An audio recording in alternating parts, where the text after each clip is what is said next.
So joining me this morning to talk about the big trend of the week is author, investigative journalist David Hundeyin. Thank you so much, David, for joining me on Kakaki Social this morning.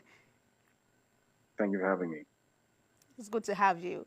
Now, your February 3 post addressed to Elon Musk, the lead of the U.S. Department of Government Efficiency, responsible for cutting U.S. spending, turns out to be one of the most talked about this week. Now, it's been seen by 10.8 million accounts on X alone. Now, in that post, you raised issues about the activities of the United States Agency for International Development, as USAID. Now, could you speak to that? Well, the issue is actually very simple. The issue is that this institution, which everyone seems to think of as a humanitarian institution, you yourself just called it USAID, which is wrong. It's USAID, right? It's the United States Agency for International Development. It's not primarily an aid organization, but the spelling gives people the idea that it's an aid organization. Okay. Now, because of that idea that it's a humanitarian organization, people have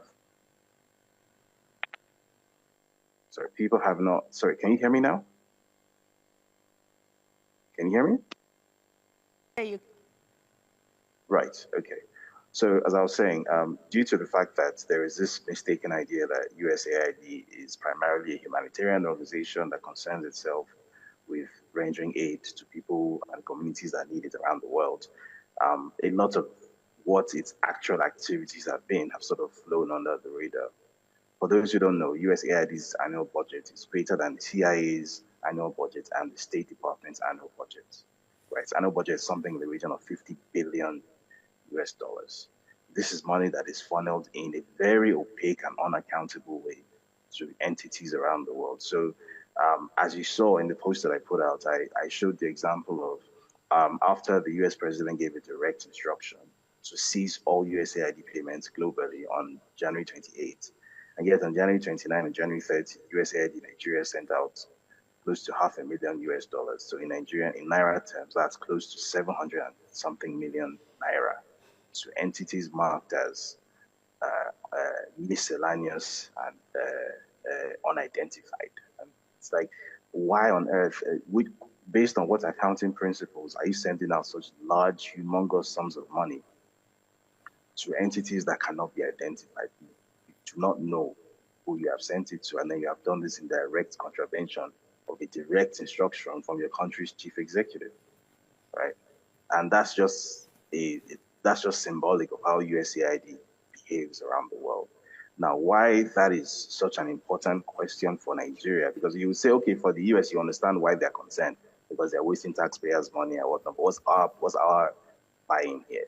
Why we should be concerned as Nigerians and as Africans is that where you have what is the continent with the world's poorest people, the continent with the world's most anemic economies, and then obviously this continent also happens to have, fortunately or unfortunately, the world's richest soils. All the resources that keep the world churning are found in Africa.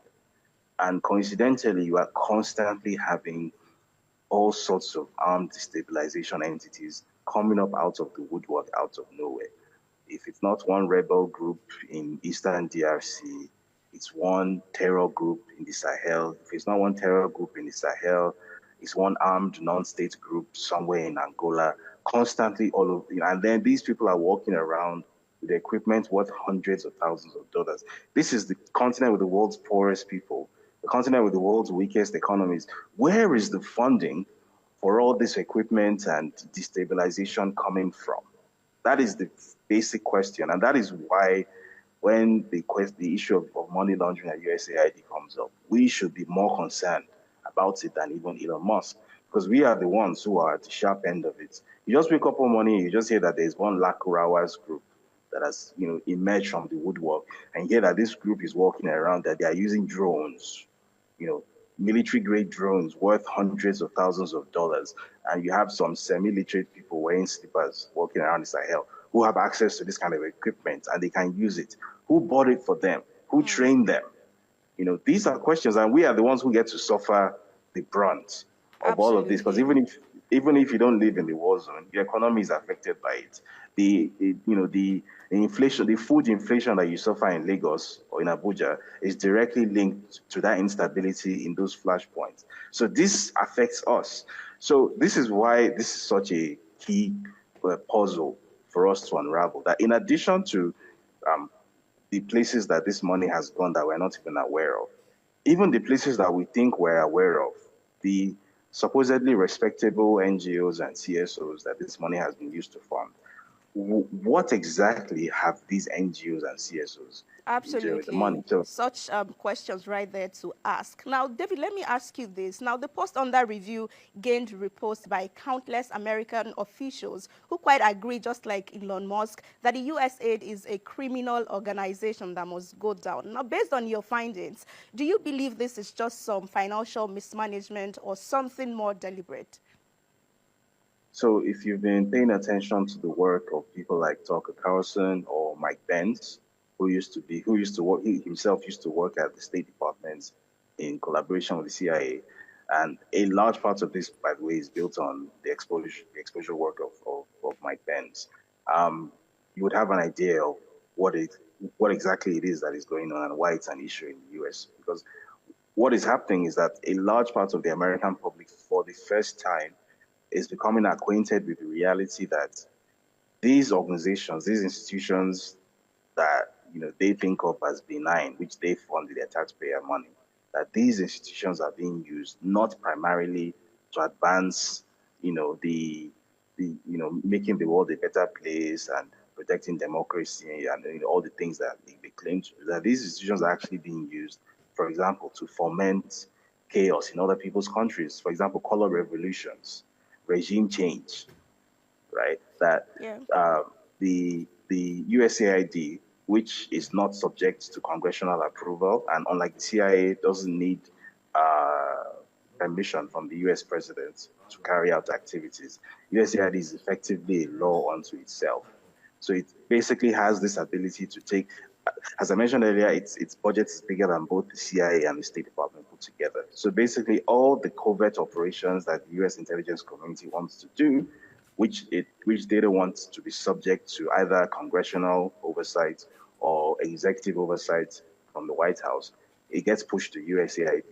And under the guise of humanitarian activity, this organization gets to run amok in other people's countries, doing absolutely whatever the hell it wants. And for the first time, Americans are becoming aware that a large part of the reason why, for example, in many parts of the Arab world, there is such strong anti-American sentiment, the whole death to America thing.